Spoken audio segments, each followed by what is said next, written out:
Okay, it's time for more Tumtum and Nutmeg. Adventures Beyond Nutmouse Hall. Aunt Ivy is in town. Chapter 5. The mice. Do you remember what was happening? Maybe you just watched it, but maybe it's been a couple of days. Do you remember? Aunt Ivy spotted them coming back from leaving the money for the children. The mice froze, rooted to the carpet in terror.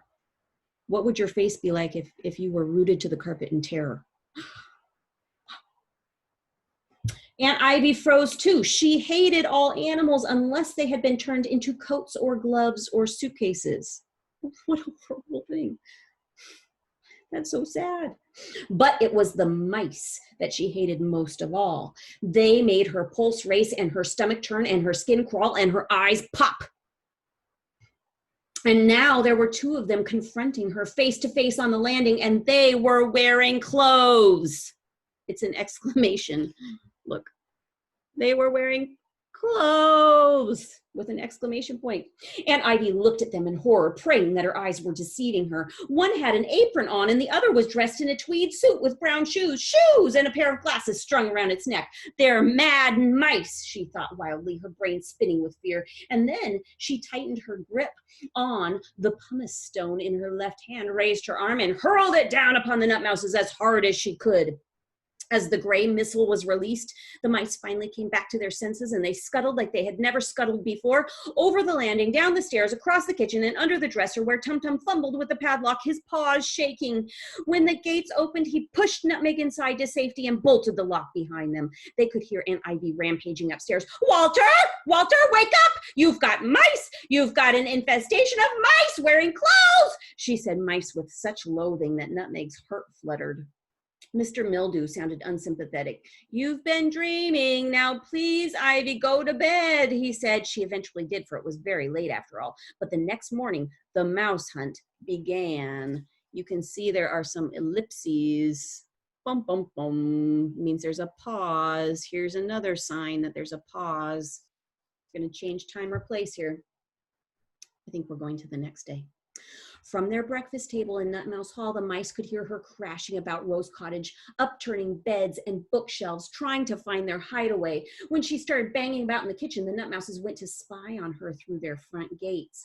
They saw her put down 2 mouse traps, one by the garden door and another next to the vegetable rack. Aunt Ivy always packed mouse traps when she went to the countryside, and in summer she traveled with fly swatters and wasp traps too. Both the mouse traps were baited with little chunks of cheese. Really, Nutmeg thought indignantly, she must think us very silly. But Aunt Ivy was not going to wait for them to take the bait. She wanted to find them now. She rummaged in the pantry, then in the cupboard under the sink. She looked in every drawer, in every saucepan. She even looked in the waste paper basket. And then she approached the dresser. Remember, their opening to Nutmouse Hall is under the dresser.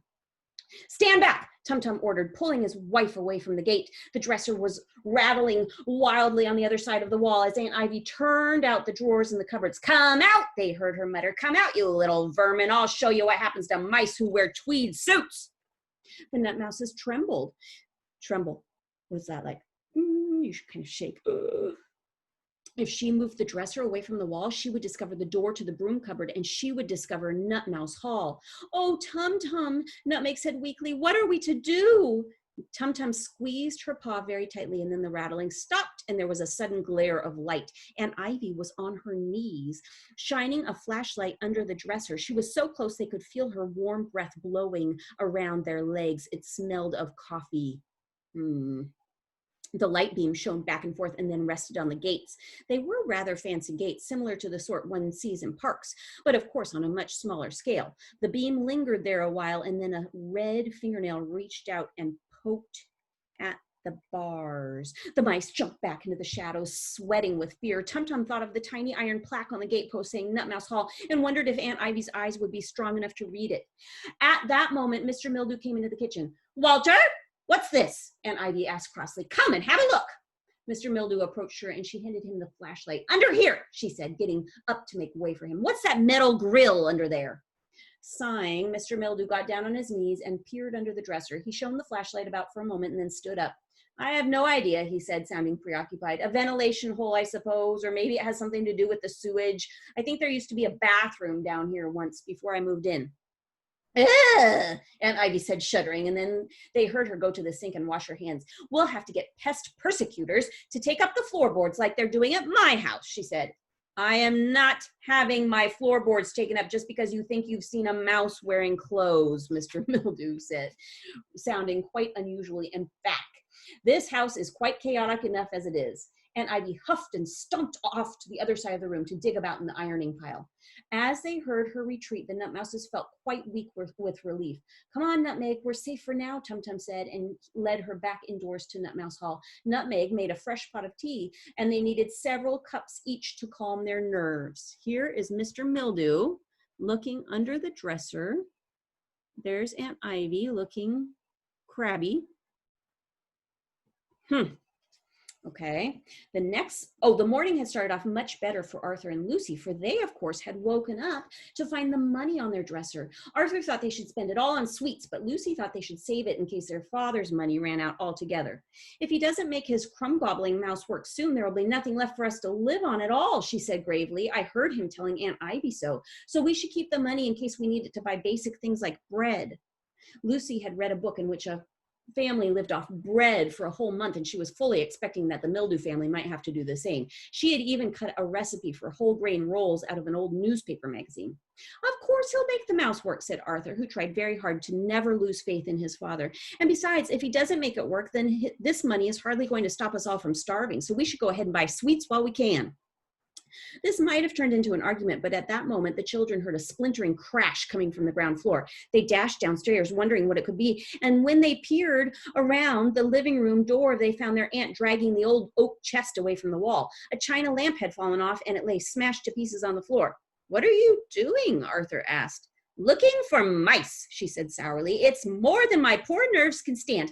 I came all the way from Scotland because I've got mice there, only to find that this place is infested with them.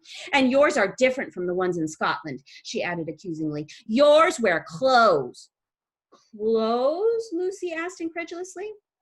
Yes, clothes, Aunt Ivy snapped. I've seen 2 of the vermin so far parading around in suits and aprons as though they owned the place, but there'll be 2 less by the time I'm through.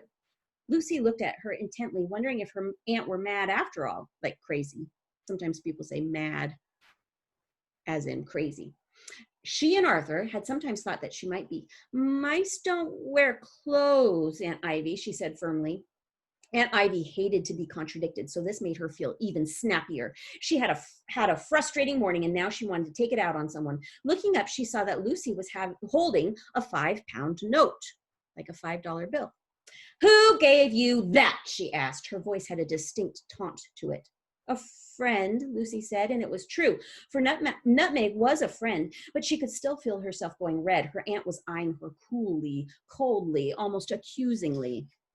Well, you must have very good friends, she said with a sneer, creeping into the house and giving you a 5-pound note. My foot!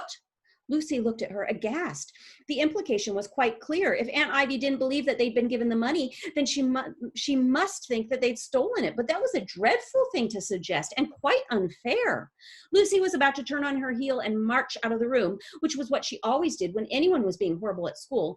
She'd done it last when one of the girls in her class had said that Mr. Mildew looked like a tramp. She found walking away to be much better than getting angry. It left her with the agreeable feeling of having had the upper hand. But Arthur was not so restrained, and Aunt Ivy's accusatory tone was making him feel all hot and tickly with indignation. It was given to us by a friend, he said furiously, his voice quivering. And does this mysterious friend have a name? His aunt asked spitefully. Yes, Arthur replied impetuously, almost shouting. Her name's Nutmeg, and she's a fairy. She's a fairy of sorts, and she comes and gives us things all the time. And she tidies our clothes and mends the roof and cleans the sink, and we feed her in Lucy's dollhouse. And Arthur, Lucy said warningly, and then he stopped, but they both knew that he had done something awful. Nutmeg had said that the magic would not work if he told anyone else about her, and now, of all the dreadful people in the world, he had told Aunt Ivy. And she was looking at him very beadily. You feed this little friend? I mean, fairy? She asked eagerly, struggling to sound friendly, which had never come naturally to her.